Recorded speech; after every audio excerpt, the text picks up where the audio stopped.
They called me the Cinder Girl, the worthless orphan they could torment, the girl forced to scrub the floors of the very estate my father built.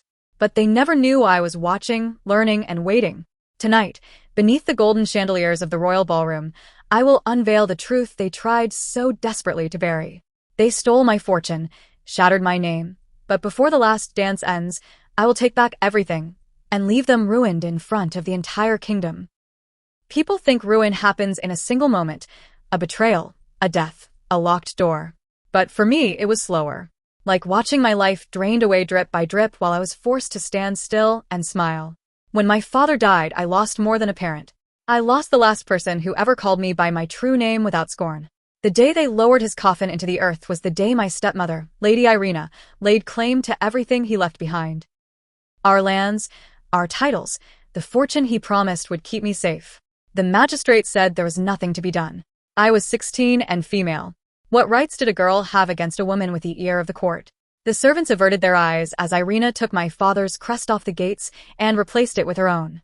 My stepsisters, Celeste and Livia, laughed as they locked my gowns in a trunk and shoved me into a gray dress no finer than a maid's uniform. At first, I fought. I screamed and begged and insisted that someone, anyone, would see the truth. But as the months dragged on, I learned something important. No one wanted to. It was easier to pretend I had always been the girl in the ashes, that I deserved it, but I never forgot who I was. Even as they forced me to scrub the marble halls I once danced in. Even as Celeste poured wine over my hair and called it an improvement. Even when Lady Irina reminded me daily that I was nothing more than an ungrateful burden. At night, when the rest of the household slept, I slipped into Father's study and read every ledger, every contract, every deed. I memorized the names of every official who signed away my inheritance. And I vowed that one day, I would use those names to take everything back. Years passed. My hands grew rough from labor. My spirit did not. It was on a late spring afternoon, while I was carrying a basket of linens across the courtyard, that the royal heralds arrived. Trumpets blared, sharp and triumphant, sending the doves scattering from the eaves. Every noble household flung open their windows to listen. I paused just beyond the threshold, my heart hammering so hard I thought it might bruise my ribs. Hear ye, the herald called, his voice ringing out like a bell. By order of His Royal Highness Prince Thorian, all eligible young women are invited to attend the mid-year ball, to be held at the palace one fortnight hence. The prince shall select his future bride among them. Gasps rippled through the courtyard. Lady Irina's lips curved into a smile that made my stomach knot. Celeste squealed and clutched Livia's hand, already imagining herself in silks and jewels. I knew, without needing to be told, that they would never allow me to go. They would rather die than let me be seen as anything but their servant. But they had underestimated what years of silence can teach a person. While they schemed and bragged about the gowns they would order, I stood perfectly still, listening and calculating. I didn't need their permission. I knew the hidden accounts my father had left behind, the ones Lady Irina hadn't found. I knew the names of the merchants who once owed him debts. I knew how to slip in and out of places unnoticed. And if I could find a way into that ballroom just once, I could do more than dance. I could unmask them in front of the entire kingdom. That evening, as the sky turned violet and the lanterns flickered to life in the halls, I felt something I hadn't felt in years, the bright, dangerous spark of hope. I pressed a hand over my heart to hold it there. One night, that was all I needed. But as I lay awake on my straw pallet, staring up at the cracked beams overhead, I thought about the prince. About the way he might look across the ballroom and see me, not the Cinder Girl, but the woman I had been meant to become. I told myself it didn't matter. This was about justice, not fairy tales. And yet, in the secret part of me I refused to bury, I wondered what it would feel like to be seen. Just once. The days that followed were a quiet frenzy. Celeste and Livia flitted through the house, shrieking over fabric samples and jeweled slippers they would never pay for themselves. Lady Irina summoned seamstresses and perfumers, determined her daughters would look more dazzling than any other girl in the kingdom. They never spared me a second glance. They were so convinced of my invisibility, they discussed every plan in front of me, certain I had no power to act. I used their arrogance as my shield. When I carried tea trays to Lady Irina's sitting room, I listened. When I swept the corridors outside Celeste's chamber, I listened. Every mention of the palace staff, every whispered rumor of which dignitaries would attend, every detail of the ball's preparation, I tucked it all away like treasure. But knowledge alone wasn't enough. I needed a gown. I needed a way in. And above all, I needed proof, something undeniable to expose the theft of my inheritance. Late one night, I crept into the old study. The door still creaked in the same spot, but I knew how to lift the latch, so it wouldn't echo. Moonlight spilled over the vast desk, illuminating ledgers and a brass coffer that had once held my father's seal. My heart thumped as I pulled it closer. My fingers shook as I turned the key I'd hidden in the hem of my apron for years. Inside lay the only leverage I had left, a ledger marked with transactions Lady Irina had tried to erase. My father's signature gleamed beside hers, proof she'd falsified documents to claim the estate. My breath came shallow as I closed the coffer and pressed it to my chest. This was my salvation, and I would make certain the entire court saw it. But even that was not enough. No one would listen to a girl in rags. If I wanted them to hear me, I needed to look like I belonged among them. The next morning, while Lady Irina and her daughters rode to the dressmaker's, I left the estate through the old servants' gate. I kept my head down as I made my way into the town's quieter alleys, where the windows were shuttered and no one asked questions. I knocked on a narrow door marked only by a faded red ribbon. An old woman peered out, her eyes sharp as a hawk's. "Well," she rasped, "I wondered when you'd come." Her name was Mistress Hale. She had been my father's tailor before Lady Irina dismissed her for refusing to grovel. She owed no allegiance to my stepmother. "You know what I need," I whispered, voice hoarse. Mistress Hale gave a single nod. "It will cost you every coin you have left." I swallowed. I had saved every copper I could steal away from my wages, but it was still only enough for one dress. One chance. I set the pouch on her table, without hesitation. "Then it will have to be perfect," I said. And it was. Over the next days, I returned in secret for fittings. Under Mistress Hale's skilled hands, I was transformed from a girl in ashes into a woman worthy of a prince's attention. The gown was made of deep blue silk, the color of a storm at sea, and when I turned before the mirror, I hardly recognized myself. For a moment, I allowed the hope to unfurl in my chest, unguarded and bright. But I knew better than to trust hope alone. 1 week before the ball, Lady Irina's invitations arrived. I watched from the corridor as she read the names aloud: Celeste, Livia, and herself. My name was not there. As expected. "It hardly matters," Celeste sniffed. Even if she were invited, no one would look at her twice. They laughed as if it were the funniest thing in the world. I let them laugh. They would not be laughing when I walked into that ballroom. On the eve of the ball, I barely slept. I lay on my pallet, heart pounding with every chime of the hour. Just before dawn, I rose, careful not to wake the other servants. I dressed in silence, braiding my hair back, so it would not betray me. My hands shook as I lifted the blue gown from its wrappings. I slipped it over my head, and for the first time in years, I felt like myself again. As the sun rose, I pressed the ledger to my chest and took a single steadying breath. Tonight, the kingdom would remember my name. The day before the ball dawned gray and cold, as if the sky itself wanted to remind me I did not belong among the polished and perfumed. But I refused to let the chill seep into my bones. When Lady Irina and my stepsisters left to collect the last of their gowns and jewels, I moved through the house like a wraith. My hands were steady as I gathered the final pieces of my plan. In the pantry, hidden behind sacks of flour, I retrieved the small wooden box where I had stashed what remained of my father's signet rings. They were heavy in my palm, embossed with the crest that had once hung above our gates. Proof of who I was and who they had tried to erase. I wrapped them carefully in linen and tucked them into the lining of my cloak. I slipped into the study one last time to make certain the ledger was secure. My reflection in the darkened window looked nothing like the meek girl they had forced me to become. My hair was clean and bound tight against my neck. My shoulders were straight. Even in a servant's gray dress, I could feel the shape of the woman I had been meant to grow into. By evening, the household was a flurry of preparations. Livia shrieked when the hairdresser pulled too hard on her braids. Celeste argued over which necklace best matched her gown. Lady Irina scolded them with that sickly sweet voice she used when others were listening. I moved quietly between them, carrying combs and pins and pretending my mind was empty of everything but duty. In truth, I was cataloging every moment, every sneer, every careless cruelty. I wanted to remember exactly what they looked like before I destroyed them. When darkness fell, the house settled into uneasy quiet. My stepsisters slept, their dreams no doubt filled with the prince's smile. Lady Irina stayed up late, pacing her chambers as if she could sense something slipping from her grasp. I waited in the scullery until even her candle went dark. Only then did I steal into the night. Mistress Hale was waiting in the little workshop behind her shop. She did not smile when she saw me. She only lifted the gown and held it out as if it were a crown. "You know there's no turning back," she murmured. "There never was," I said. I traced a finger over the silk, feeling the weight of my choice settle into my skin. This was not a fairy tale. This was not a wish. This was a reckoning I had carved with my own hands. "Wait here," she said. She disappeared into the back room. When she returned, she carried a small parcel wrapped in dark cloth. She pressed it into my hands without explanation. "What is it?"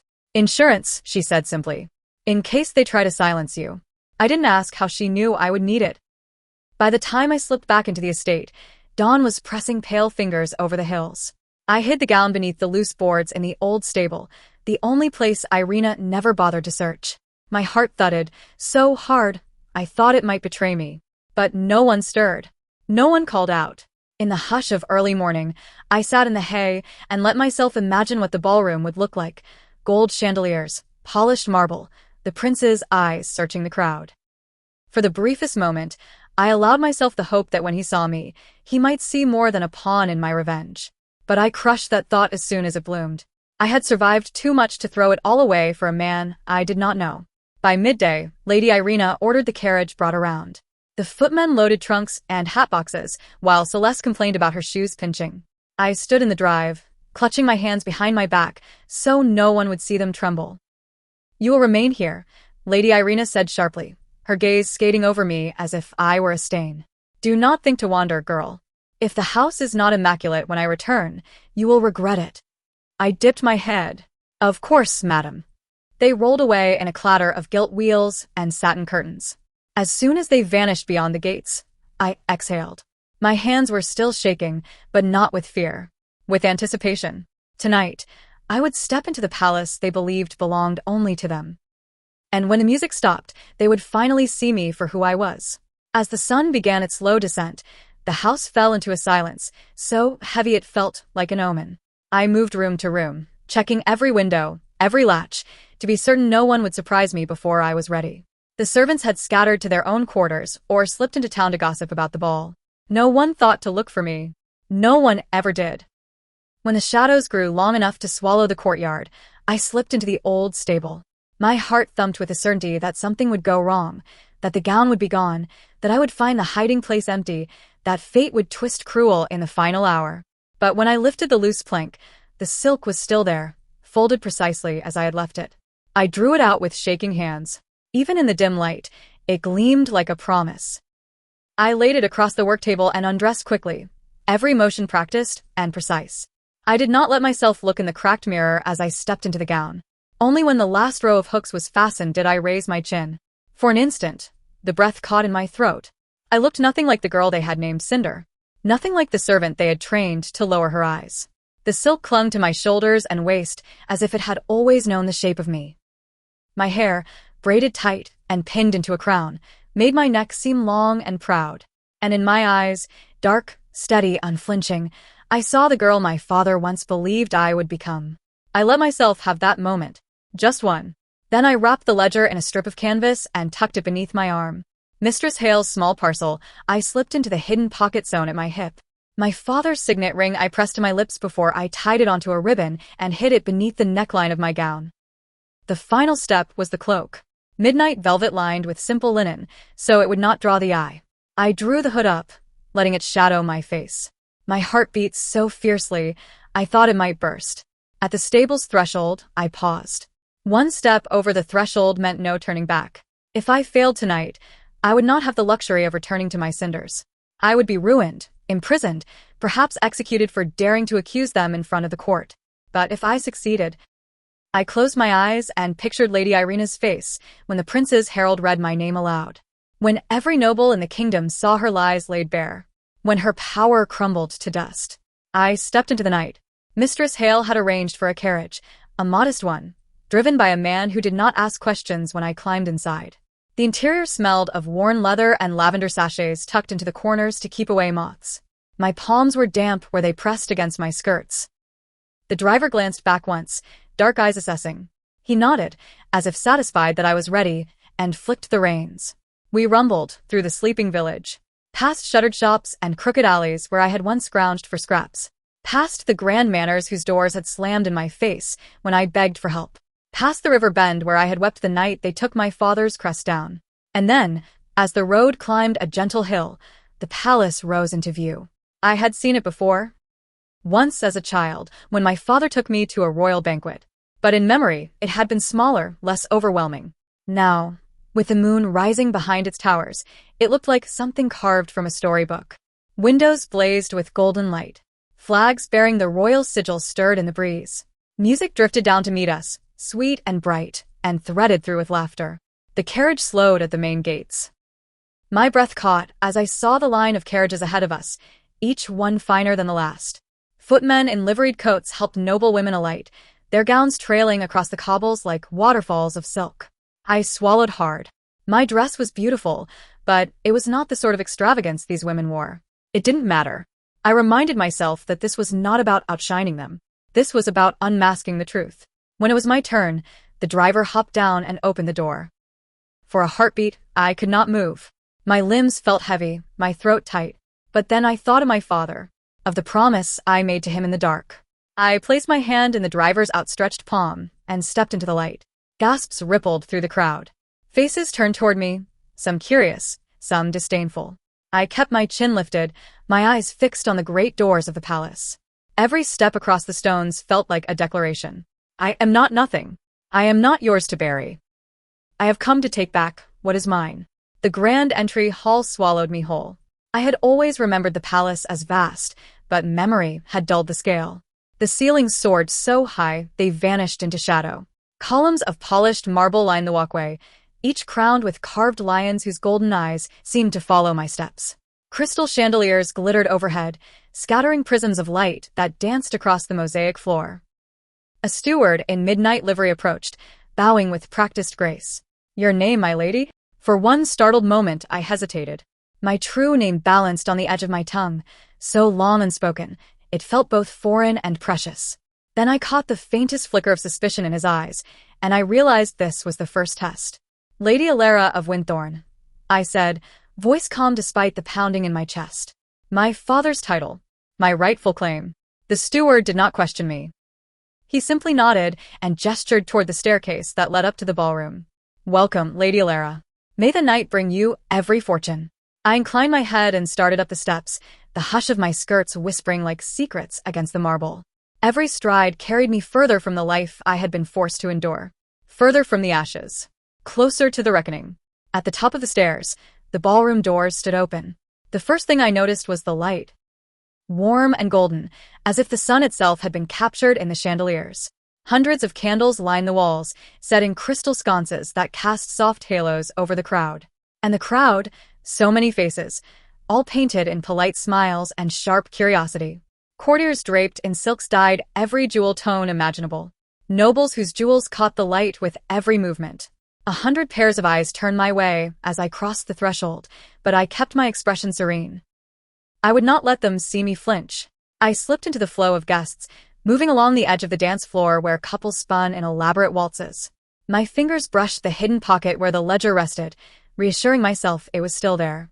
It felt almost alive, a heartbeat against my palm. As I reached the far side of the room, a hush rippled through the crowd.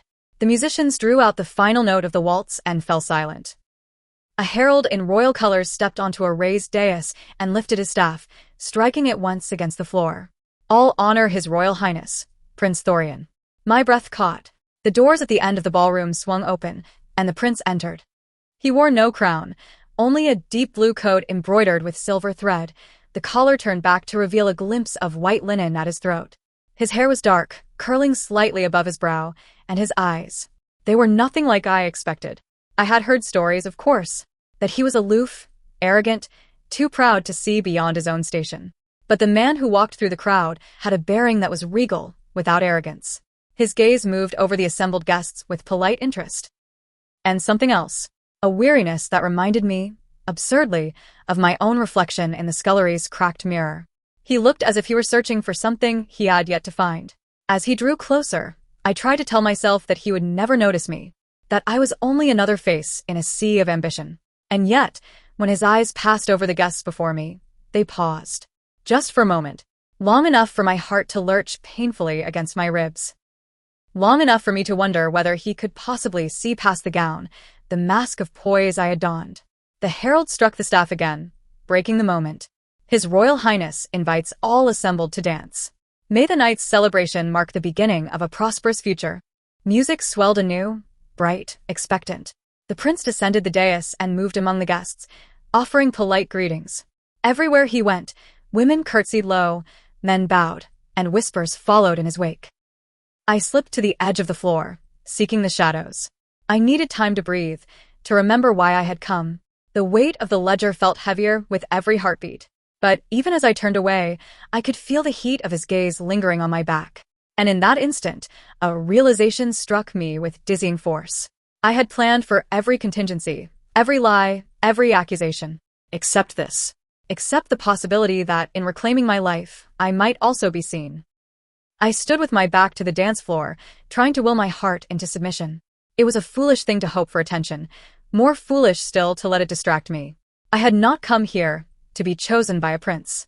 I had come to expose the lies that had buried me, to reclaim my father's name and fortune. And yet, I had never felt so visible. Would you care for refreshment, my lady? A footman offered me a silver tray laden with crystal goblets. I took one to occupy my hands, though the wine trembled in the glass. As I lifted it to my lips, I sensed movement at my side. My breath stalled. He was closer now. Near enough that I could see the dark lashes shading his eyes as he inclined his head to speak with an elderly duke. Near enough that when he glanced up again, his gaze landed unerringly on mine. I told myself to look away, but I didn't. His mouth curved, just slightly, and I felt something in me shiver, fragile as spun glass. The music shifted, signaling a new dance. Couples parted and reformed in elegant lines. I set my goblet aside and moved along the edge of the crowd, desperate to find a place to steady myself. I was nearly to the far alcove when a voice, low and warm, threaded through the noise and settled into my bones. "Forgive me." I turned, heart thudding, and found him standing there. Prince Thorian, closer than I had ever imagined he might be. His dark hair caught the candlelight. His expression was grave, but not unkind. "I could not help but notice you," he said, voice pitched so only I could hear. "You have the look of someone searching for an escape." I swallowed, unable to summon any clever retort. He studied me for a moment longer, as if weighing some private decision. "May I have this dance?" I knew I should refuse. To draw attention now, before I had spoken my piece, was dangerous. But the room had gone oddly hushed. I turned toward us. Refusal would only make me more conspicuous. And, in truth, a smaller part of me whispered that I wanted this. Just for a moment.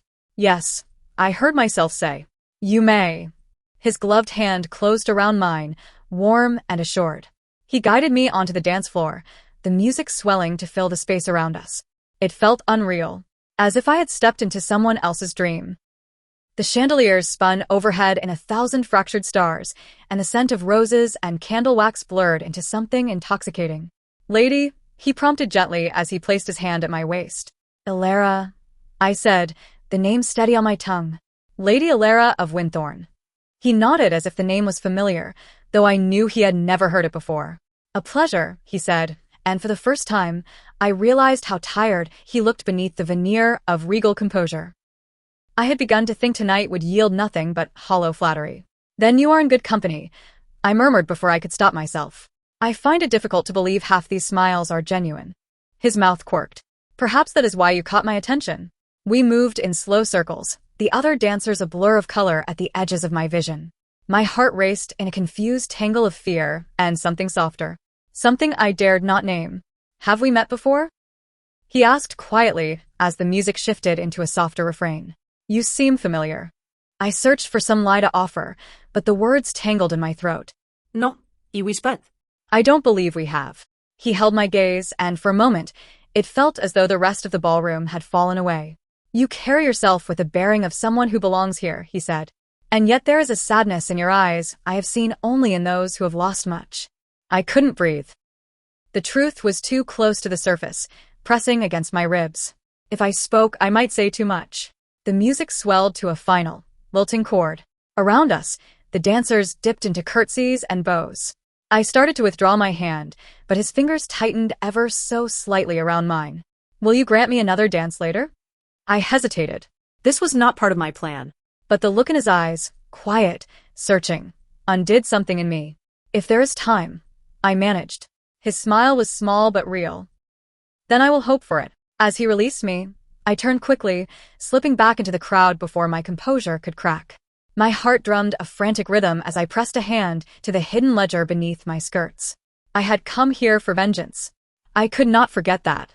But his gaze lingered in my mind like a promise I had no business craving. I fled to the far edge of the ballroom, into the quiet shelter of a curtained alcove. My hands shook as I braced them against the cool stone. It was absurd, this reaction. I had faced years of humiliation without flinching. I had survived nights on a pallet so thin I woke with my bones aching. I had built this plan in the dark, every detail sharpened until it could cut.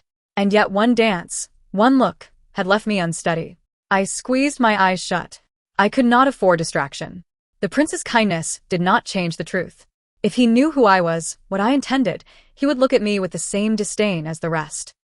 But a treacherous part of me wondered if he might be different. I forced the thought away and focused on the sounds beyond the curtains. The hush of silk skirts, the murmur of voices that dipped and rose, the faint chiming of laughter as Celeste and Livia paraded past, unaware I was a breath away. Did you see how he looked at you? Celeste whispered, giddy with spite. At me? Livia's voice turned sharp. He only greeted us out of courtesy. He barely glanced up. Then who was he watching? Their footsteps slowed, and my heart stilled. That woman in blue, Celeste hissed. The one standing near the dais. I don't recognize her. A pause. She must be from some provincial family, Livia scoffed. If she thinks she can compete with us, she's a fool. Their voices faded as they moved on.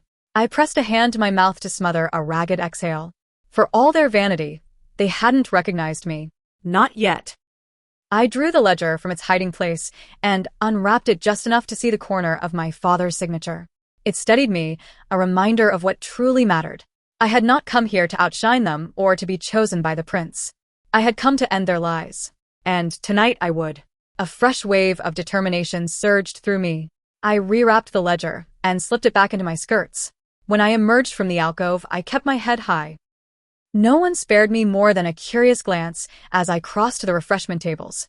I took a glass of chilled cordial and pretended to sip, my gaze sweeping the crowd. Lady Irina stood near the musicians, her smile practiced and poisonous as she preened before a knot of lesser nobles. Livia and Celeste fluttered around her, their laughter too bright. They were waiting to be noticed by the prince, oblivious to how precarious their triumph truly was.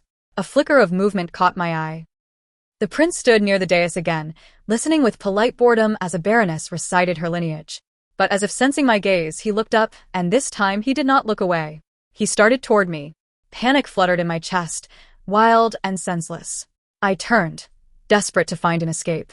My skirts tangled around my ankles, and for one mortifying moment, I nearly stumbled. A hand closed around my elbow, steadying, gentle. Careful, he said, his voice pitched low. The floor can be treacherous. I swallowed hard. Your Highness. He did not release me. His thumb brushed the inside of my arm, a feather-light touch that made my breath catch. You vanished, he said quietly. I was beginning to think I imagined you. I needed air, I managed. Understandable. His mouth curved in that almost smile that unsettled me more than any scorn could. This place can be suffocating. My pulse throbbed at my throat. I forced myself to look him in the eyes. You should return to your guests. Perhaps, he agreed. But he didn't move. Or perhaps I should stay. A hush fell around us. I could feel the weight of a dozen curious stares. My skin burned, but I refused to look away. He studied me in a silence that felt far too intimate. You remind me of someone, he said finally. Someone I once met in passing long ago. I almost asked who, almost told him the truth. But I pressed my lips together until the impulse faded. Forgive me, he murmured. I won't keep you. His hand fell away. My arm felt abruptly cold where his touch had lingered. As he stepped back, I released the breath I hadn't realized I was holding. My heart drummed in my ears. This was dangerous. The longer he looked at me, the more likely it became that my disguise would unravel. And still, some traitorous hidden place inside me thrilled to be seen. I turned away, determined to reclaim my purpose. But his voice drifted after me. soft as a promise. Perhaps before the night ends, you will permit me that second dance. I did not look back. I couldn't, because if I did, I was afraid I would forget why I had come here at all. I retreated to the edge of the ballroom, where a row of tall arched windows looked out over the gardens. The glass was cool against my fingertips as I pressed my hand to it, willing my heart to quiet. I had wasted too much time already. The prince's attention was an indulgence I could not afford. Outside, moonlight silvered the hedges and fountains.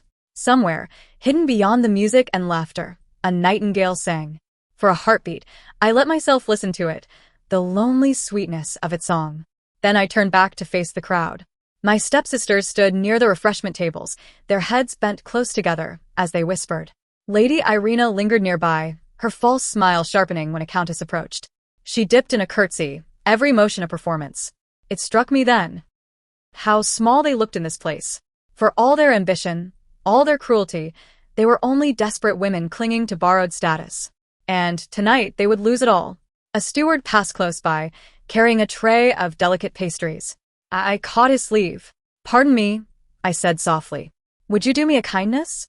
His eyes flicked to my gown, taking in the richness of the silk, and he inclined his head. "Of course, my lady."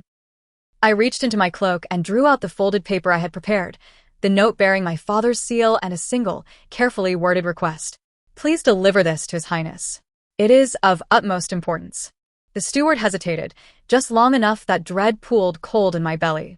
But then he nodded. At once. As he vanished into the crowd, I pressed a hand to my ribs, trying to steady my breathing. The note was simple enough. An invitation to speak privately in the small withdrawing room behind the dais.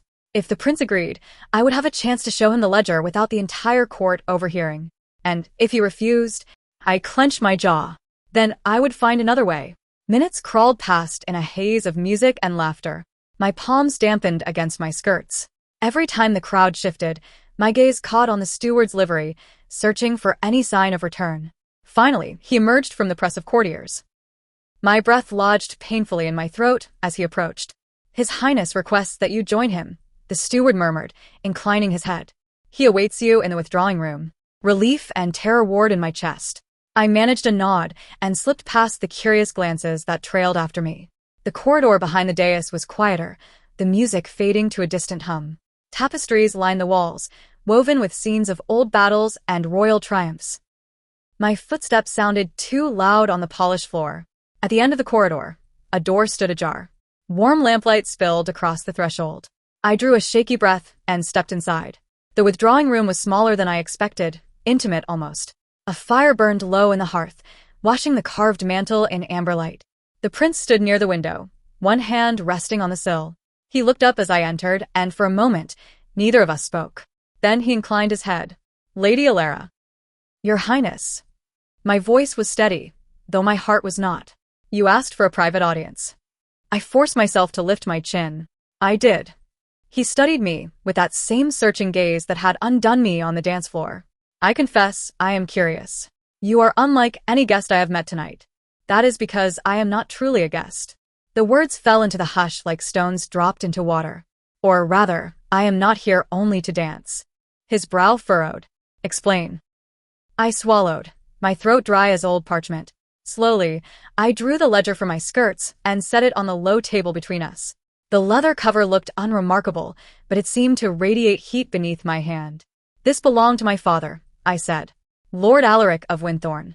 Recognition flickered in his eyes. "Your father was an honorable man." "He died several years past." "Yes." My voice cracked, but I forced it steady. "And in the years since, everything he built was stolen from me." I met his gaze, refusing to look away. "This ledger contains proof, documents falsified by my stepmother to claim my inheritance. She and her daughters have profited from my family's name, while I was made a servant in my own house." Silence expanded between us, vast and echoing. At last he spoke, quietly but with a weight that made my pulse leap. "Why bring this to me?" "Because I have no allies left," I whispered. "Because if I tried to present this to the magistrate, they would bury it as they buried me." I took a step closer. "Because you are the only one with the power to make them answer for what they've done." His eyes searched mine, and for an instant, I thought he might dismiss me, that he would call for guards and have me thrown into the night. But when he spoke again, his voice was soft. Show me. I opened the ledger, my hands trembling. As I turned the pages, I felt the old fear begin to fall away, replaced by something fiercer. Hope. Tonight, everything would change. I laid the ledger open on the table, each brittle page catching the firelight. My father's signature gleamed in neat, familiar lines beside Irina's forged scrawl. I traced the ink with a fingertip, feeling the past and the present collide in a single heartbeat. These entries, I began, voice low, record transfers that never happened. Payments she claimed were owed to her family. The magistrate signed off on them because she bribed him. This is how she took my father's estates. My dowry. My name. Prince Thorian did not interrupt. He watched my face as I turned each page, as if he could see the years of humiliation and quiet fury that had brought me here. When I reached the last record, my hands stilled. My heart felt too large for my chest. Everything she built her reputation on was stolen, I whispered. And when she had what she wanted, she made me a servant in my own home. He rested a hand on the back of a chair, his knuckles gone white. For a moment, I thought he might look away, might deny me, as everyone else had. Instead, he said, Lady Alara, you have endured more than any person should. I could not breathe. The weight of the moment pressed against my ribs, too enormous to bear. You must understand, I managed, voice raw. This is not only vengeance. This is survival. If I let her continue, there will be nothing left. No one will even remember who I was. I understand. His eyes, dark and steady, held something I could not name. And you are right to fight for what was yours.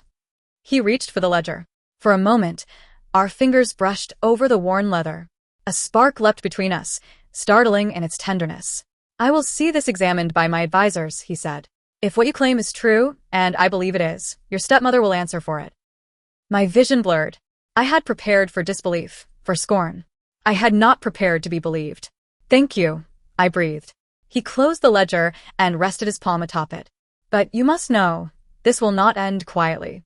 When word spreads, she will deny everything. She will try to discredit you. I am ready. Are you? His gaze softened. Because after tonight, you will no longer be hidden. They will see you. I want them to. For the first time, the smallest smile touched his mouth. Then I will make the announcement myself. My heart stuttered. Tonight? Yes. There is no purpose in waiting. He lifted his chin, something regal settling across his features. If I delay, she will have time to flee or destroy evidence. Better to end her deception here, in the sight of the entire court. Panic and exhilaration collided inside me. If you do this, there will be scandal. So be it. His voice was steady as iron. Truth should never be hidden for the sake of comfort. I did not realize I was shaking until he reached out, his hand warm against mine. Take courage, he murmured. It is almost over. I nodded, unable to speak.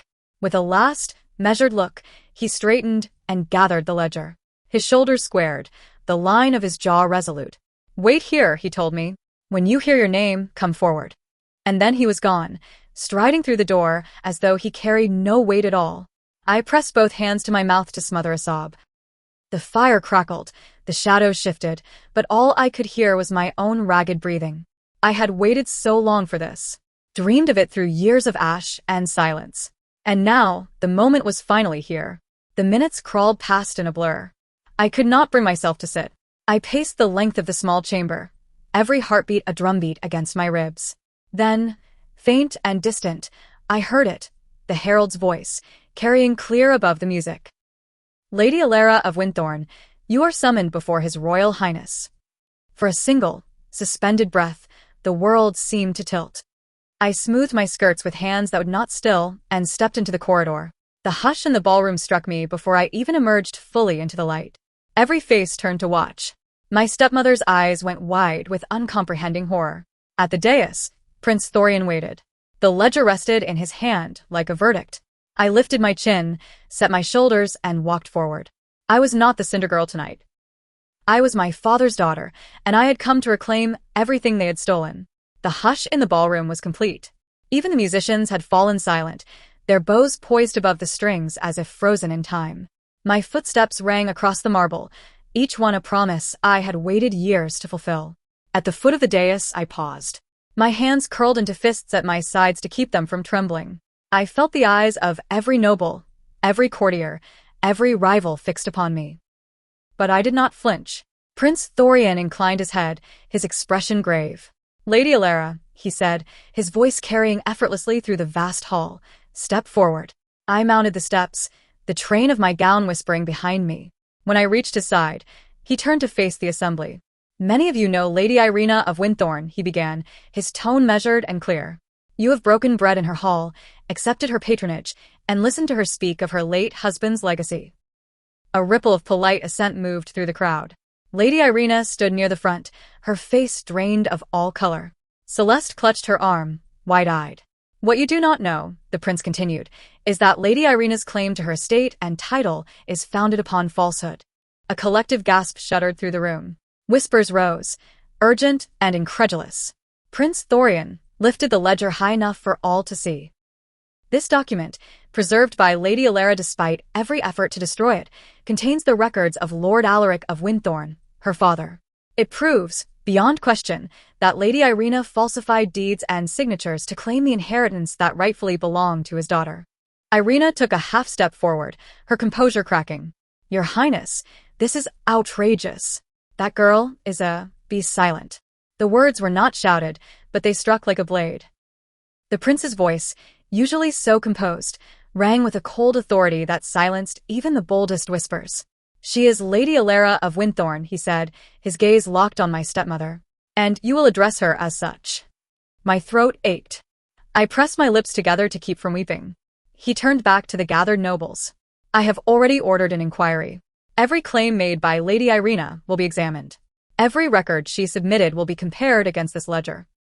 If further evidence of fraud is found, she will answer for it before the crown."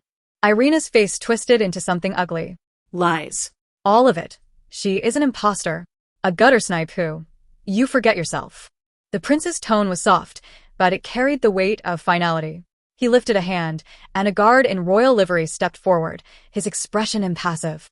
"Lady Irina," the prince said, "you are confined to your estate until this matter is resolved. Any attempt to flee will be taken as proof of guilt." Gasps and murmurs spread like wildfire. Celeste and Livia turned on their mother with identical looks of horror, but she ignored them, her gaze locked on me. "You think you've won," she hissed. "You think this will make you worthy." I met her eyes without blinking. "I don't need your measure of worth." Her mouth opened, perhaps for another denial, another insult, but no sound emerged. In that moment, I saw her for what she truly was. Not an all-powerful tyrant, but a woman undone by her own greed. The prince inclined his head to the guards. "Escort Lady Irina and her daughters to their carriage.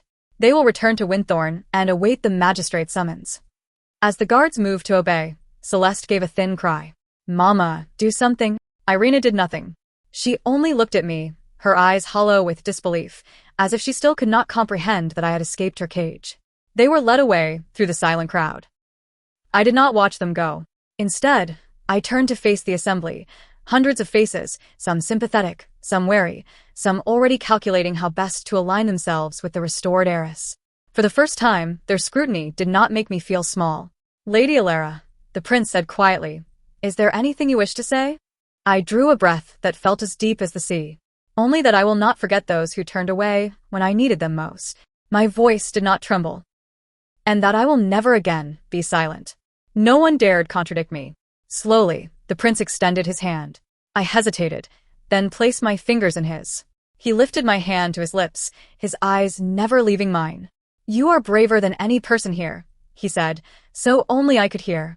I thought of the girl I had been, scrubbing floors, swallowing tears, and felt something inside me begin to heal.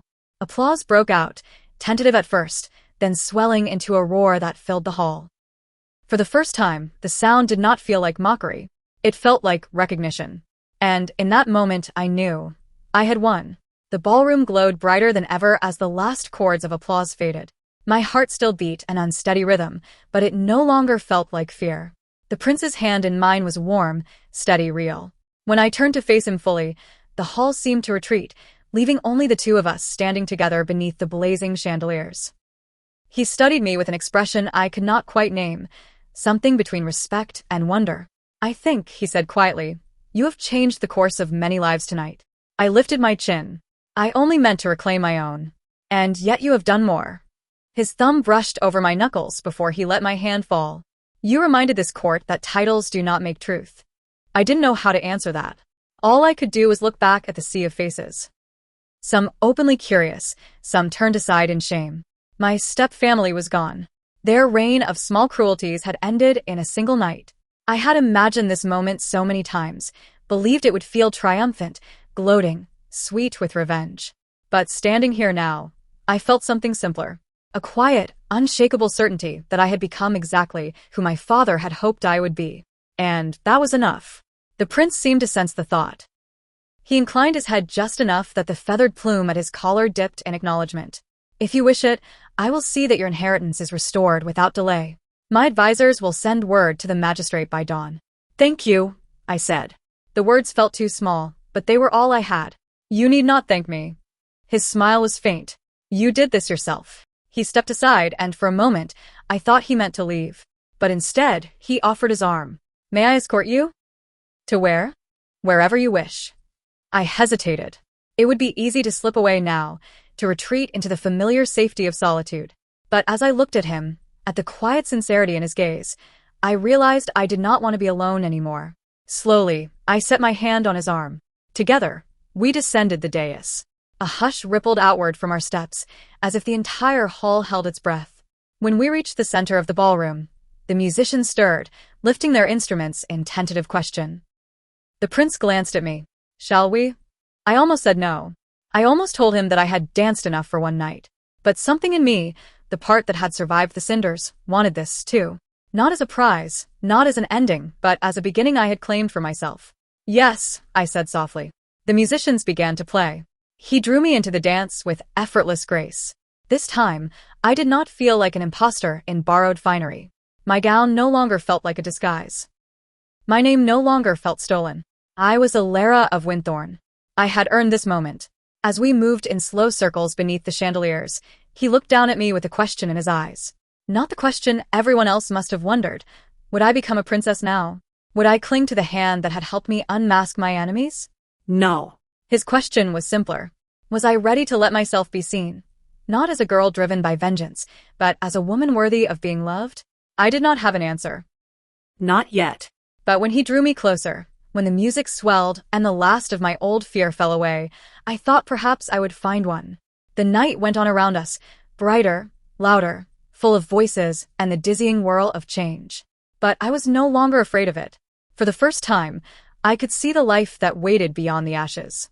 A life I would build not from spite, but from the quiet, resolute certainty that I had always been more than they believed.